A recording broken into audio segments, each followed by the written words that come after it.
pudesse conhecer a história dos games como um livro de histórias. Pois é, aqui na Play TV vamos dar início à série História dos Games, onde nós juntos vamos conhecer os segredos dessa fantástica indústria. Eu sou o Leão Dourado e vamos nos divertir juntos. Quem vê a indústria dos games multibilionária nem imagina que tudo começou com uma simples brincadeira, ou mesmo uma inspiração nas famosas gincanas de circo, populares dos anos 70. A história dos games começou muito antes do primeiro console nascer, e abriu porta para que hoje possamos nos divertir com esses conjuntos de bits que tanto amamos. Escolhi um personagem muito importante para começarmos então essa história, mas ele está lá na década de 70 e 80, então vamos voltar um pouquinho no tempo. Nolan Bushnell, engenheiro eletricista que durante a faculdade trabalhava em arcades de parque de diversão. E não, eles não eram eletrônicos como conhecemos, e sim algo mais pré-histórico. Estamos falando de boca do palhaço, pescaria e dardos que valiam prêmios, dependendo do acerto, é claro.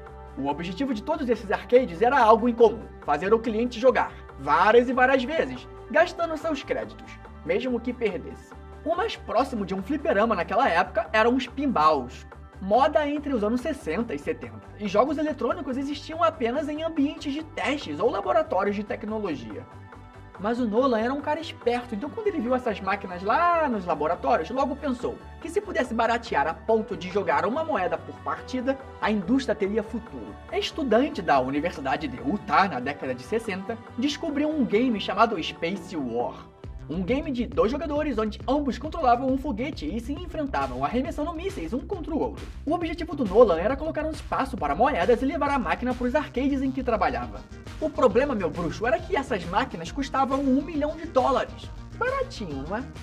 Nolan acreditava que um dia essa tecnologia seria barateada e resolveu aguardar. Anos mais tarde, ao se formar, foi trabalhar na Ampex, uma fabricante americana de equipamentos eletrônicos, que foi muito popular nos anos 70 e 80 com a invenção do videotape. Mas Nolan não gostava muito do ambiente corporativo e aquele game de espaçonave ainda mexia com seus sentimentos.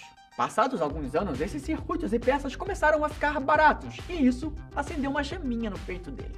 Ao ver o preço daquelas placas em declínio, logo pensou: é a hora de fazer uma cópia do Space War. E assim nasceu Computer Space.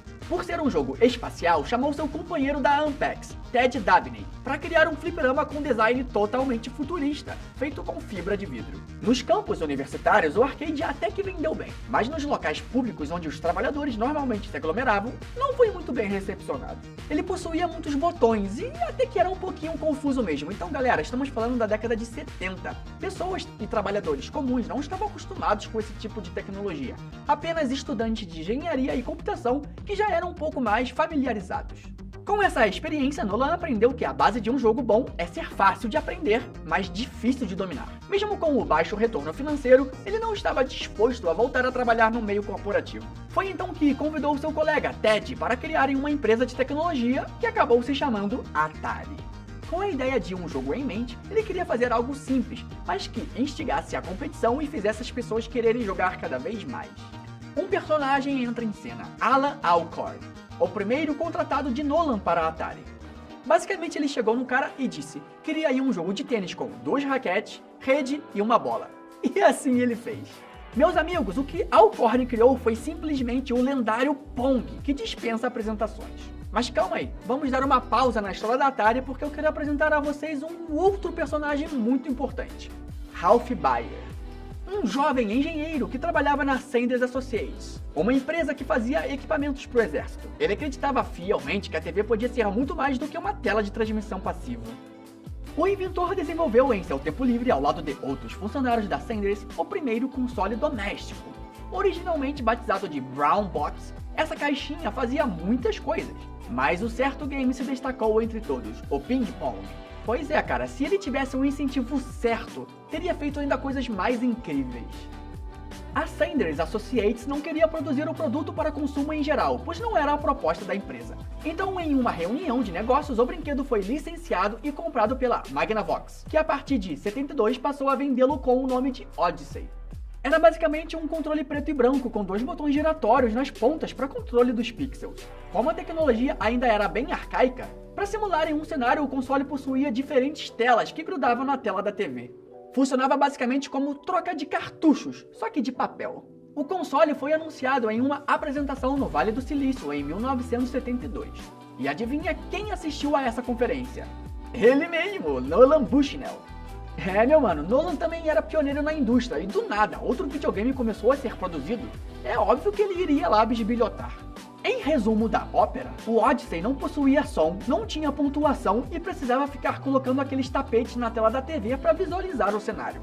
O fundador da Atari ficou com isso na cabeça e sabia que podia fazer um projeto bem mais completo e lucrativo do que foi visto naquela apresentação. Levou isso para a sala de reunião e passou a ideia para Alcorn, que enfim desenvolveu não só um dos primeiros, mas um dos games mais populares e conhecidos da indústria. O arcade de Pong ficou tão bom que os caras da Atari ficavam até mesmo depois do expediente só pra brincar. Mano, devia ser maravilhoso. Bem, com o projeto em mãos, estava na hora de pôr em prática. Fizeram a primeira máquina arcade e levaram para um bar próximo.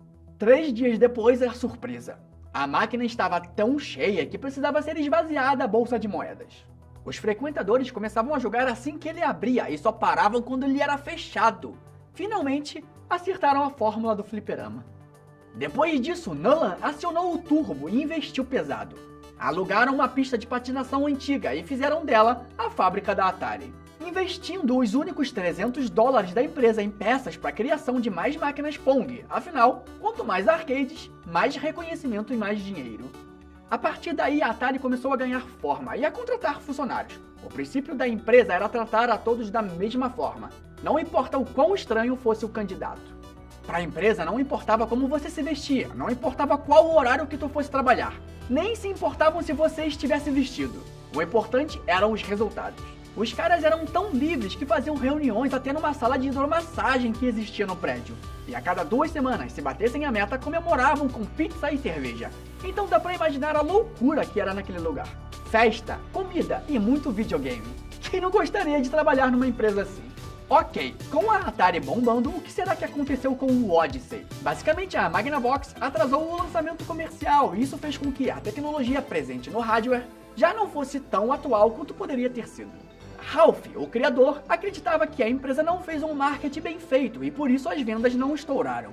Com 350 mil cópias, não foi nem um fracasso e nem um sucesso total. Enquanto isso, a Atari já havia lançado muitos outros títulos populares, como Space Race, Tank e Gotcha. Mas Nolan tinha uma ideia em mente bem especial, e nenhum programador queria pôr em prática. Estou falando de Breakout. Essa é uma parte muito importante da história, porque muitas coisas implementadas na tecnologia atual é graças à criação e desenvolvimento desse jogo. Isso porque, na procura de um programador para dar vida a Breakout, um jovem apareceu procurando emprego na Atari. Meio sujo, meio mal arrumado e mal-humorado. Esse jovem não era nada mais, nada menos que Steve Jobs. Pois é, o criador da maçã mais famosa do planeta já foi um personagem importante da indústria, antes mesmo da criação do primeiro Apple. Breakout é um game que pode ser visto literalmente em qualquer lugar. Beleza, mas com tantos games de sucesso, Nolan e alguns funcionários queriam levar a experiência dos jogos da Atari para o conforto do lar. E graças a uma nova tecnologia, criaram o primeiro console da empresa, o Pong doméstico, que abriu portas para o mercado de videogames pessoais. Mas calma, lembram do outro personagem dessa história? Você acha que Ralph Baer, ao ver o seu jogo sendo vendido por outra empresa, deixaria barato? É óbvio que ele ficaria chateado. Magnavox e Ralph enviaram uma carta para a Atari, alegando patente sobre os videogames e solicitou a parada imediata na produção. Nolan pensou em uma estratégia, de pagar uma licença para Pong, e em troca a Magnavox iria atrás de todos os concorrentes que tentaram surfar na onda do joguinho de tênis. O sonho de todo artista era ter o seu trabalho reconhecido, e só isso já fez Ralph ficar feliz e aceitar o acordo. Enquanto isso, Nolan foi muito esperto, porque enquanto a Atari se fortalecia, os concorrentes só eram processados. A questão é, Ralph idealizou como jogar na TV, e Nolan entendeu como se divertir com os games. E assim selecionou um grupo dos seus programadores para criar o que seria o sucessor do console Pong. Mas que dessa vez pudesse ter chips intercaláveis que alterariam o tipo de jogo. E assim nasceu o Atari VCS. Ou o Atari 2600. Mas como lançar um produto novo a nível nacional sem o marketing e o capital necessário para a produção? Apesar da Atari ter angariado muito dinheiro durante os anos 70, ainda não era suficiente para trazer uma mega produção que visasse chegar no país inteiro. E com isso tiveram a ideia de se vender para alguma empresa, mas a única que estava disposta a investir nessa empreitada foi a Warner, oferecendo uma bagatela de 28 milhões de dólares. No início tudo era muito divertido, claro, né? 28 milhões? Quem não ficaria feliz com essa grana? Mas pensa comigo, em uma empresa que você podia até trabalhar nu, se filiou a outra mais conservadora. É óbvio que com o tempo isso iria ficar ruim. Se tratando de negócios, eu não preciso nem dizer que só em ter o nome Atari e a possibilidade de jogar os games do fliperama em casa fizeram o produto se esgotar na semana do seu lançamento. A indústria dos games era totalmente desconhecida na década de 70, e depois dessa decolagem histórica se tornou o produto mais desejado no Natal de 77. Nolan era um cara visionário, então no lançamento do Atari ele já estava pensando na próxima geração. Só que a Warner era bem mais pés no chão do que a Atari costumava ser. A visão da Warner era muito mais corporativa e acreditavam que deveriam tratar a empresa com mais formalidade, deixando o DNA de sua fundação de lado e adotando o mercado de trabalho, gerando desconforto para todos aqueles que estavam desde o início. Tudo isso se agravou quando, em 78, decidiram afastar Nolan do operacional e contratar Raymond Edward, um empresário que não entendia nada da indústria dos games. Não preciso nem dizer que isso começou a gerar problemas a ponto do próprio pai e criador da empresa ser demitido. A visão corporativa de Raymond Edward de querer vender cada vez mais consoles e games, pressionando seus funcionários e engenheiros por mais produção, foi o início da queda silenciosa da Atari. Digo silenciosa porque o videogame era o ápice da indústria e os jogos lançados até o início da década de 80 vendiam que nem água. Mas apesar do sucesso, a visão corporativa estava desgastando os funcionários mais antigos. Em especial 4 deles: David Crane, Bob Whitehead, Larry Kaplan e Alan Miller. Não achavam justo a maioria dos jogos de sucesso do console serem deles e no fim não receberem nenhum aumento ou créditos pelo trabalho. Raymond, CEO atual até então da empresa, não aceitou e seu pensamento era que os jogos deveriam ter o selo Atari e não de engenheiros aleatórios. O problema do Raymond foi não ter percebido que, mesmo a Atari não sendo mais indie, o que fazia o nome da empresa eram seus funcionários que estavam lá desde o início. Com esse pensamento, os 4 amigos se desligaram da empresa e fundaram um estúdio independente, que se chamava Activision, a primeira third party, se dedicando exclusivamente em desenvolvimento de jogos para consoles.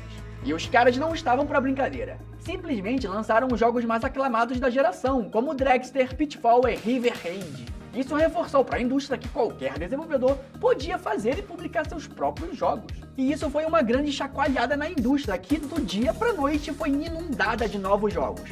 Mas nem sempre a quantidade supera a qualidade.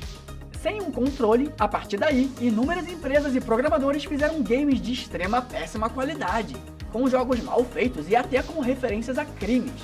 E com o mercado implodindo, só faltava um estopim para tudo desmoronar.